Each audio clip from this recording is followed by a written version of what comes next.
اچھا یزید نے اتنا بڑا ظلم کیا، اتنا بڑا اسٹیج سجایا، کسی طرح اقتدار مل جائے. اقتدار ملا کتنا؟ یزید جو ہے اقتدار میں 3 برس 6 ماہ رہ سکا، بس 3.5 سال اسے اقتدار ملا، اور پھر اس کو کس طرح 39 سال کی عمر میں مر گیا. 39 ایئرس کی ایج میں، کیا عمر ہوتی ہے یہ. لیکن بڑی بری عادتیں تھیں، شراب کا عادی تھا، بدکاری کا عادی تھا. ایک رومی لڑکی سے اس کو عشق ہو گیا.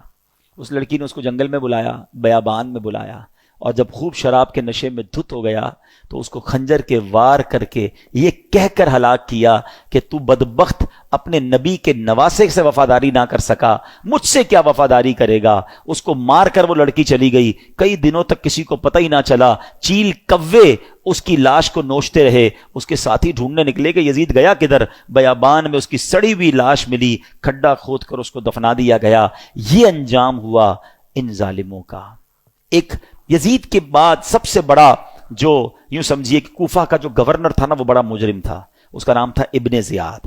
ابن زیاد کی بھی آپ دیکھیں، اللہ پاک کی کہتے ہیں نا، اللہ اپنی قدرت کے نظارے کیسے دکھاتا ہے. 10 محرم ہی کا دن تھا، 6 برس بعد 10 محرم کے دن ابن زیاد انتہائی ذلت کے ساتھ مارا گیا، اور اس کی لاش کو، اس کا سر کٹوا کر کوفہ میں مختار ثقفی کو بھجوایا گیا. یہ وہی محل تھا جہاں امام حسین کے سر انور کو لایا گیا تھا. ٹھیک 6 سال بعد ابن زیاد کے سر کو لایا گیا. اب اس کا جب سر رکھا گیا تو ایک بڑا سا سانپ آیا اور اس کے سر کے اندر داخل ہو گیا. پورے محل کے لوگ ڈر گئے، کبھی آنکھوں میں جاتا، کبھی ناک میں جاتا. تو میرے پیارے اسلامی بھائیوں، یہ واقعات ان یزیدیوں کا انجام ہمیں بتاتا ہے کہ ظلم جو ہے نا وہ زیادہ دیر نہیں چلتا ہے. اگر دنیا میں آج بھی کوئی ظلم کر رہا ہے، کسی کا مال دبایا ہوا ہے، کسی کا حق دبایا ہوا ہے، کسی کی زمین پہ قبضہ کیا ہوا ہے، کسی کو ویسے ہی ڈرا رہا ہے، وہ یہ نہ سمجھے کہ یہ پائیدار ہے. ظالم کا انجام جو ہے نا وہ بڑا ہی عبرتناک ہوتا ہے. پھر دنیا تماشا دیکھتی ہے، اور مظلوم جو ہے اللہ اسے ترقی دیتا ہے.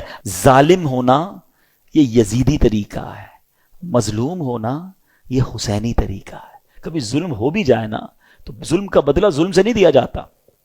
اس نے ہمارے بندے مارے، ہم اس کے بندے مار دیں. آج کل یہی ہو رہا ہے، دشمنیاں چلتی ہیں. ہمارے یہاں نہیں تو کبھی قبائلی علاقوں میں چلے جائیں. ہمارا جب دورہ ہوتا ہے بلوچستان میں اور اندرون سندھ میں تو پتہ چلا وہ خاندانی اور قبائل کی لڑائی چل رہی ہے. انہوں نے ہمارے بندے مارے، اب ہم ان کے ماریں گے. اسی چکر میں زندگیاں گزر گئیں.